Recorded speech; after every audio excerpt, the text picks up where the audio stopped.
अशा परफेक्ट आकाराच्या घाऱ्या होतील. तर मम्मीच ऐकल्यानंतर अशा घाऱ्या परफेक्ट होणार. आईच्या नजरेमध्ये तिचं मूल नेहमी लहानच असतं, नेहमी बारीकच असतं. तर हे बघा इथे हे भोपळा शिजवून घेतलेला आहे आणि त्याबरोबर मग भोपळा शिजवल्यानंतर त्यामध्ये गुळ घालायचा आणि वेलची घालायची आणि शिजवून घ्यायचं. तर हे आपलं मिश्रण तरी तयार झालेलं आहे. तर आता आम्ही इन्स्टंट बनवत आहोत, कारण मी पण आले नव्हते. तर मम्मीने सुरुवात केलेली. तर मनामध्ये तिची इच्छा झाली की तिला भोपळ्याच्या घाऱ्या वगैरे आवडतात आणि ती बोलली चहासोबत सगळ्यांनाच होईल. तर तिने ही साखर घालून मिश्रण शिजवलेलं आहे. पण भोपळ्याच्या ज्या घाऱ्या आहेत त्या गुळाच्या छान लागतात, पण अगदी इन्स्टंट आहेत, त्यामुळे यात साखर घातलेली आहे.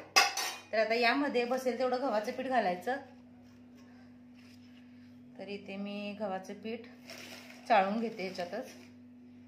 तर जितकं बसेल तितकं पीठ यामध्ये घालायचं. यामध्ये पाणी घालायचं नसतं. तर हे आपण जे भोपळ्याचं सारण केलेलं आहे, भोपळ्याची जी प्युरी केलेली आहे, यामध्ये बसेल इतकं पीठ घालून शिजवून घ्यायचं आहे.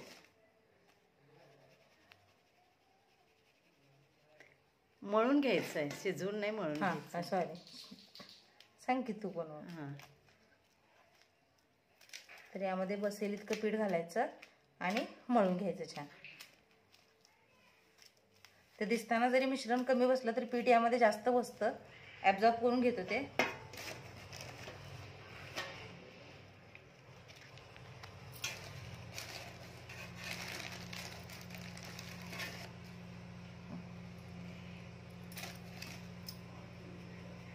तर आता मी बसेल इतकं पीठ घालून हे छान मळून घेते आणि त्याच्यात. तर हे बघा छान मऊसर असं पीठ मळून झालेलं आहे आणि भोपळ्यामुळे त्याला पिवळसा रंग येतो. तर त्या सारणामध्ये बसेल इतकंच पीठ घालायचं आहे, यामध्ये पाणी पण घालायचं नाही. तर हे बघा पीठ तरी आपलं छान मस्त मळून झालेलं आहे. मी या ठिकाणी घालायला लाटणार नाहीये, तर मी या ठिकाणी मस्त हाताने थापणार आहे. तर एक डिश घेतलेली आहे, तुम्ही प्लास्टिकची पिशवीही घेऊ शकता आणि याच्यावर थोडंसं तेल असं लावायचं आणि गोळा हवा तितका घ्यायचा. तर तुम्ही घाऱ्या लहान करणार आहात की मोठा त्यावर अवलंबून येते. मम्मी कशा करूया? कशा पण करणार. हे बघा हलक्याच्या हाताने असं दाबून घ्यायचं, ज्या प्रकारे मालवणी भाजके वडे वगैरे बनवतो त्याच पद्धतीने. घाऱ्या म्हणजे एक प्रकारच्या भोपळ्याच्या गोड पुऱ्या, वेगळं असं काही नाही.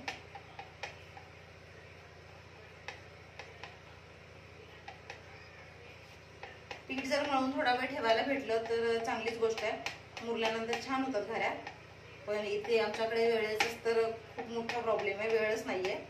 त्यामुळे झटकीपट सगळ्या गोष्टी असतात. सांग ना मग, सांगितले आपल्याला वेळ म्हणजे तुमच्याकडे वेळ असेल, म्हणजे जर हे थापत बसायला वेळ नसेल तर लाटून केला तरीही चालते. मग मी तेच सांगते. तर इकडे मम्मीने मी मिळून बनवतो. गॅसवर मी तेलही तापायला ठेवलेलं आहे. तर हे बघा, तर ज्या वेळेस आपण तेल लावून पुऱ्या किंवा घाऱ्या बनवतो त्याचा एक प्लस पॉइंट असा आहे की ज्यावेळेस तेलामध्ये आपण एखादा पदार्थ तो तळतो तर पीठ असेल तर तेल जळतं आणि खूप असं मग काळं काळं तेल होतं. तेलाचा वापर करून ज्यावेळेस तुम्ही पुऱ्या करा किंवा घाऱ्या करा, तेल अजिबात जळत नाही आहे, तसं क्लिअर राहतं. तर तळणीचा पदार्थ करताना ही आणखी एक महत्त्वाची टिप्स होती. तर याच पद्धतीने आम्ही घाऱ्या बघूया, थोडं लाटून घेणार किंवा थोडं थापून घेणार, कशा जमतील, कशा जमतायत, सोयीस्कर वाटतायत ते बघणार. तर आधी सगळ्या एक एक करून थापून घेते आणि त्याच्यानंतर बघूया. किचन मध्ये थोडं मेस पडलेलं आहे. तर हे बघा भांडी घासायची आहेत, सकाळी नाश्ता वगैरे बनवला, आवरला आणि आशेचा टिफिन होता, बाकीच्या गोष्टी आवरायच्या होत्या, त्यामुळे मी तसंच गेलेले. तर ना हेअर कट केल्यामुळे थोडंसं मला कॉन्फिडन्स आल्यासारखा झालाय आणि थोडं माझं कामही सोपं झालंय. कारण काय होतं ना की केस धुवायचे म्हटलं की वाट बघावी लागते. पण एक छान गोष्ट झालेली आहे की शॉर्ट केलेले आहेत हेअर, आणि हेअर कट केल्यामुळे पटकन मला केस वगैरे धुवायला जरा सोपं पडलं. तर आज मी हेअर वॉश केलेले आहेत, तर केस गळतील म्हणून सोडलेले नाही आहेत. घाऱ्या बनवताना मी केस वरच टाळी म्हणजे बांधलेले आहेत. तर चला पटकन घाऱ्या बनवून घेते. तर हा एक दुपारचा वेळ असतो. आता जेवण झाल्यानंतर वर आलेले मी आणि आता जवळपास मला वाटते 2:45 वाजलेले आहेत. अजून तास सव्वा तास आहे माझ्याकडे. त्यावेळेमध्ये पटकन घाऱ्या बनवेन आणि जर त्याच्यानंतर राहिल्यानंतर मला भांडी घासायची आहे. थोडे कपडे भिजत ठेवलेले सर्फमध्ये, शशींची जीन्स वगैरे होती, आशेचे थोडे कपडे होते, ते कपडे वगैरे धुईन आणि मग त्याच्यानंतर मेडिकलला जायचंय परत. पोळपाट घेऊन आलेली आहे.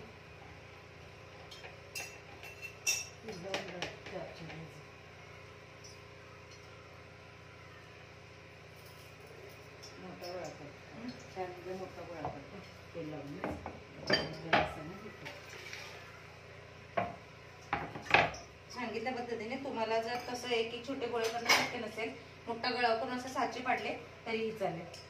पण मम्मी म्हणते कशाला एक एकच पाडलं तर काय प्रॉब्लेम आहे? पटपट एक एकच पटकन होते ग, पटकन वेळेचं हे वेळ असते का?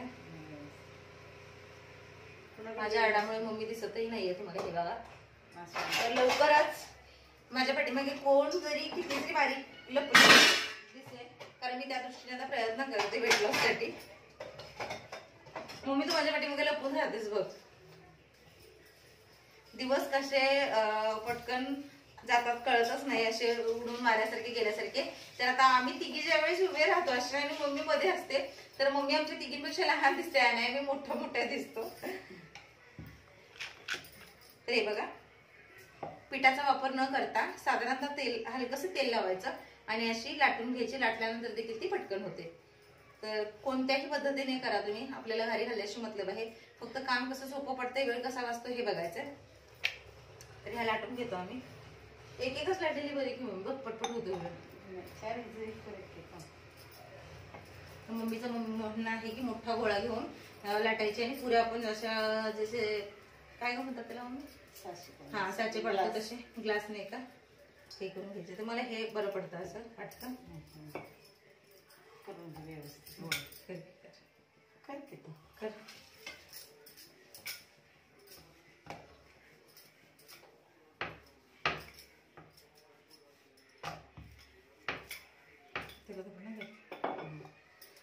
तर अशी मोठी पोळी लाटायची, चपाती अशी मोठी, आणि मग असे त्याचे साचे. तर या पद्धतीने केलं तर अगदी एका आकाराच्या परफेक्ट घाऱ्या होतील. तर अशा परफेक्ट आकाराच्या घाऱ्या होतील. तर मम्मीच ऐकल्यानंतर अशा घाऱ्या परफेक्ट होणार, माझा ऐकल्यानंतर पण घाऱ्या होणार, पण त्या जराशी वाकडे तिकडे अशा होणार. तर आता तेल तापते, तेल तापल्यानंतर हे तळून घेऊया. तोपर्यंत आम्ही पटपट पटपट हे बनवून घेतो. आईच्या नजरेमध्ये तिचं मूल नेहमी लहानच असतं, नेहमी बारीकच असतं. माझी जाडी वाढण्यापाठी मग एक कारण म्हणजे आईचा अंधविश्वास की आईची बघण्याची नजर. तिलाही माहितीये की माझं वजन वाढलंय, पण मला कुठेतरी दुखवायला नको किंवा मला वाईट वाटायला नको. म्हणजे जेव्हा सगळेजण म्हणत असतात की तू वजन वाढले, बारीक हो, तर मम्मीचं म्हणणं असते लक्ष देऊ नकोस, गुटगुटीत बालक हे देवाची देणगी आहे, तू आमचं गुटगुटीत बाळक आहेस. तर मी म्हटलं मम्मी आता तुझं बाळ मोठं झालंय, बाळाला पण बाळ होऊन ते पण मोठं झालंय. मग ती मला सांगत असते, पण दुसऱ्या पद्धतीने की जरा स्वतःकडे लक्ष दे, स्वतःची काळजी घे. तर आता मी प्रॉपर डाएट प्लॅन पण सुरू करते आणि जिम पण जॉईन करते. तर जिमचं ऍडमिशन झालेलं आहे. तर आपल्या आईशी आपलं कसं हे असतं ना, आणि तिचं एक म्हणणं नेहमी असतं की तू एवढी जाड नाहीयेस, पण तू व्यवस्थित राहत नाहीस, त्यामुळे आणखी जास्त गबाळ्यासारखी दिसतेस किंवा आणखी जास्त जाड दिसतेस. तर ड्रेसिंग सेन्स बदल किंवा राहणीमान बदल, तुझे केस बघ, तुझं राहणं बघ काय आहे. तर आता मम्मीचं ऐकून तिच्यासाठी का असेल ना तरी मी ठरवलेलं आहे. आणि एक एक बदल तुम्हाला दिसतच असतील. तर या इथे वरती किचन मध्ये अजून फॅन लावायचा आहे. तर हे बघा घाम टप टप टप टप गळायला सुरुवात झाली. खूप गरम होत आहे. मम्मी तुला गरम होत आहे? होय होय. इकडे आपलं तेल तापलेलं आहे. तर आता मम्मीने पण माझा फॉर्म्युला घेतलेला आहे बघा. छोटी म्हणता म्हणता तिने एक मोठी केलेली आहे. मम्मी जसं येईल तसं करायचं. चला तेल तापलंय, यामध्ये घाऱ्या सोडून घेऊया. ते तळायचं खाली काढायचं, खाली जायचं झाल्या नाही ते आहे की दुसरा बसायचं. ही जी कढई आहे किंवा पॅन आहे, फ्राईंग पॅन, हा लोखंडी आहे. लोखंडी ह्याच्यात आरोग्यासाठी हा फायदेशीर असतो. तर नॉनस्टिक कढईमध्ये वगैरे तळणीचं काम करण्यापेक्षा लोखंडी किंवा भिडाच्या ह्याच्यात करावं. तर मम्मीला अशी बसून काम करायची जास्त सवय आहे, तर ती गेलेली आहे तिथे आरामात बसून करायला.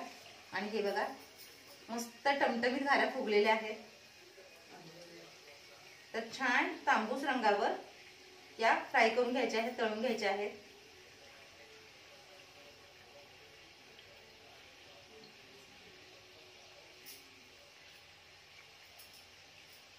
मस्त एका वेळेस 6 ते 7 याच्यामध्ये 8 घाऱ्या होऊ शकतात. या ज्या मम्मीने साच्या पाडून केलेल्या आहेत त्या. तर स्वयंपाक करताना, काम करताना खूप साऱ्या गोष्टींना उजाळा मिळतो, खूप साऱ्या आठवणी ताज्या होतात. जसं आज मी तुमच्याशी बोलले, तर बरेच दिवस झाले असं मन मोकळेपणाने बोलता येत नाहीये, कारण नेहमी घाईच असते.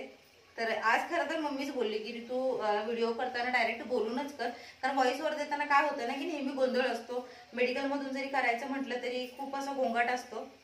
तर आज म्हटलं चला, तर आईचं हे नेहमी ऐकलंच पाहिजे, कारण ते फायद्याचंच असतं. तर रंग छान बदललेला आहे घराचा आणि असा तांबूस रंगावर काढून घ्यायचा. हे बघा, तुम्हाला तिथून दिसत असेल, मी जवळून देखील दाखवते.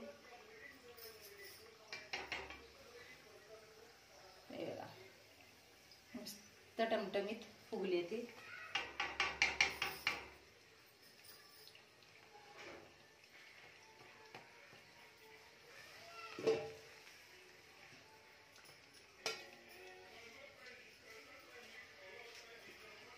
झाडे एवढे आहेत, पण कामाच्या वेळेस नाही तर आमचा हाच गोंधळ होतो की अर्धी भांडी खाली असतात, अर्धी भांडी वर असतात.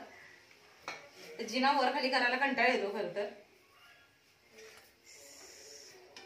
वाद छान येतो ना.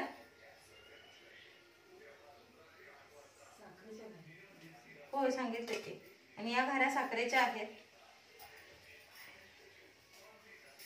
कारण या झटपट केलेल्या आहेत, तुम्हाला आधीच सांगितलंय. तर या गरमागरम मस्त लाल भोपळ्याच्या घाऱ्या खायला. तर काही लोक घारगे म्हणतात, तर कोल्हापूर साईडला घाऱ्याच म्हणतात ना ग मम्मी आपण. याच्यावर थोडस सफेद तीळ लावायचं, किंवा काही काही लोक खसखस पण लावतात. दिसतं पण छान आणि चवही छान येते. तर आपल्याकडे जे अवेलेबल आहे ते आधी आहेत तेच करायला वेळ नसतो. तर तीळ शोधायचे मगाशी राहून गेले ग मम्मी. तीळ बघत होते मी, तीळ लक्षातच नाहीत ऍक्च्युली, असणार घरी. तेल छान आधी तापवून घ्यायचं आहे. कच्च्या तेलात कोणताच तळणीचा पदार्थ घालायचा नाही. तर स्वयंपाक करताना या छोट्या मोठ्या टिप्स असतात की त्या फॉलो करून जर एखादा पदार्थ केला तर तो छान होतो आणि वेळही वाचते. तर चला, सगळ्या मम्मी तिकडे लाटून देते आणि मी इथे पटकन फ्राय करून घेते. तर हे बघा, असं छान लाटायचं आणि याला असे म्हणजे हे पाडून घ्यायचे. तर आम्ही राहिलेल्या ज्या काही घाऱ्या आहेत त्या करून घेतो. तर मम्मीला नको नको म्हणत असताना जाऊन तिने आणलं. मी बोलत होते तू पण कंटाळतेस, तर ती गेलीच पटकन आणि जाऊन तिने आणले. हे बघा, असे 2 आणि वेगवेगळ्या प्रकारचे आहेत. तळणीसाठी आणखी एक मी ऑनलाईन शॉपिंग केलेला आहे. तर ज्यावेळेस गरज असते ना तेव्हा कोणतीच वस्तू भेटत नाही. आणि किचनचं रिनोव्हेशन पण करायचं आहे, ट्रॉली वगैरे करायचं आहे. बघूया, थोडं आमचं काम आहे, ते झालं की मग त्याच्यावर ते ठरणार आहे. तर जसं मम्मीने प्रयत्न करून झाडे खालून जाऊन आले, तसं मी पण तीळ शोधून काढलेले आहेत. तर आता जवळपास होत आलेल्या आहेत घाऱ्या, पण राहिलेल्या 4 घाऱ्या आहेत त्यांना तीळ लावणार आहे, म्हणजे ते दिसायला बरे दिसतील. तर तेच आता होईपर्यंत काय नाही. मम्मी पण शेवटचा एक गोळा राहिला तेव्हा बोलली की अगं तीळ भेटले की नाही. तर मी शोधून काढलेले आहेत तीळ. आता शेवटचे 4 पुऱ्या असतील, 4 घाऱ्या असतील, त्यांना तीळ लावून दाखवते तुम्हाला. तेल वाला मेहनत छान दिसते. मी तीळ लावून देते ह्या घरांना लावून देते. थोडं आता लावते मम्मी मी. ते लाटताना गोळावर जरा हे करायचे आणि लाटण्याने थोडे दाबायचे, म्हणजे ते निघत नाहीत. पण बघूया आता हे बसतायत की नाही ते.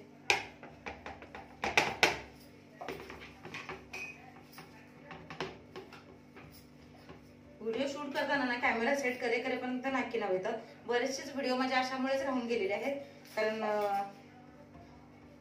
व्हिडिओ शूट कोण करणार किंवा ते ट्रायपॉड कोण सेट करणार.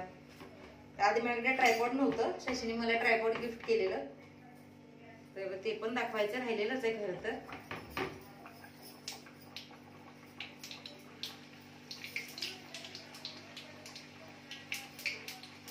तर असं वरतून लावले ना की तीळ सुटतात आणि हे बघा तडतड असा आवाज येतो तिळांचा.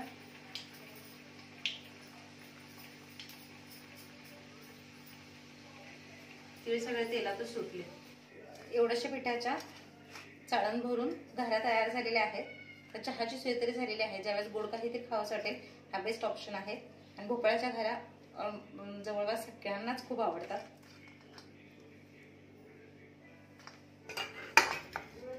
तर या तुम्ही पण खायला गरमागरम भोपळ्याची घारी. तर ती लावताना एक 2-4 पुरांना फक्त आम्ही तिळ लावलेले, ते पण तीळ तेलामध्ये सुटले. त्यामुळे लाटतानाच करतात त्याला तेलामध्ये छान लाटावे लागतात, मग ते बसतात. नाही तर ज्यावेळेस आपण तेलात सोडतो तसे चटकन उडतात आणि मग ते तेलामध्ये सुटून जातात. तर भोपळ्याच्या घाऱ्या तरी तयार झालेल्या आहेत, या तुम्ही पण खायला. तर मम्मी पण आलेली आहे. मम्मी काय सांगू इच्छितेस आपल्या प्रेक्षकांना? ह्या घाऱ्या बनवलेल्या आहेत. मला पटकन गुळ सापडला नाही, मी याच्यामध्ये साखर घातली. साखर घातल्यामुळे ह्याला कडकपणा आलेला आहे. आपण खाऊ शकतोय, पण गुळामुळं ह्याला म्हणजे चव पण छान येते आणि रुचकर लागतात आणि मऊसूत होतात. ह्या साखरेमुळे बिस्किट साधारणतः घट्ट खायला छान लागतात, बिस्किट सारखे होतात. मग तुम्ही बनवताना काय बनवा, गुळाच्याच घाऱ्या बनवा, हे मी तुम्हाला सांगू शकते. तर आता आम्ही मायलेकीने मिळून आम्ही मायलेकीने बनवून साखरेच्या भोपळ्याच्या घाऱ्या बनवलेल्या आहेत. तुम्ही पण नक्की ट्राय करून बघा. आणि सगळ्यात महत्वाचं म्हणजे सबस्क्राईब करा आणि लाईक करा, शेअर आणि होईल तितकं शेअर करा. तुम्ही जितकं शेअर कराल तितके मला व्ह्यूज वगैरे भेटतील आणि मला आणखी जास्त व्हिडिओज करण्यासाठी प्रोत्साहन मिळेल. तर माझ्या बिझी लाईफ मधून मी व्हिडिओज करत असते, तर प्लीज तुमचं सहकार्य असंच असू द्या. तर अजून आम्ही मिळून काही करायचं असेल किंवा तुम्हाला माझ्या एकटीचे व्हिडिओज बघायला आवडतात की माझ्या फॅमिली सोबत, मम्मी पप्पांसोबत, मिस्टरांसोबत कसे व्हिडिओज बघायला आवडतात तेही सांगा. तर चला आजचं मिळून मस्त गप्पा गोष्टी करत खूप साऱ्या आठवणींना उजाळा देत आमच्या भोपळ्याच्या घाऱ्या तरी तयार झालेल्या आहेत. तुम्हीही नक्की ट्राय करून बघा.